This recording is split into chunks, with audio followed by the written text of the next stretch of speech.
Bəs valideynlərin öz uşaqlarını başqa uşaqlarla və yaxud da ailə içindəki digər uşaqla müqayisə etməsi, bu müqayisə uşaqlara necə təsir edir?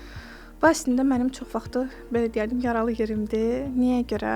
Çünki valideynlərin əksəriyyəti bunu eləyir və bu uşağın öz güvənini həqiqi mənada baltalayır. Və bunu çox kiçik yaşlarından eləyirlər. Böyüdükcə də daha da artırırlar.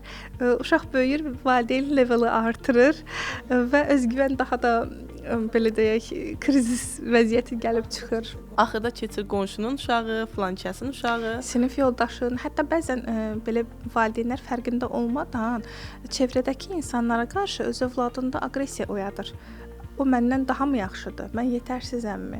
Valideynim demək onu daha çox sevir. Nümunə gətirilən həmin o xalqın uşağı. Bəli. O xalqın uşağı xəbəri yoxdur heç. Yəni o xalqın uşağı heç bəlkə də evdə o qədər dəyər görmür. Amma qonşunun evində həm uşaq çox o qədər dəyər görür ki, artıq aqressiyası belə var. Onun düşməni var, artıq xəbəri yoxdur. Yəni həqiqətən də biraz gülürük, amma bu ciddi bir şeydir. Yəni qonşuda sən artıq öz qonşunun uşağına qarşı evində düşmən yetişdirirsən. Ki, bax görsən filan kəs görsən nə yaxşıdır.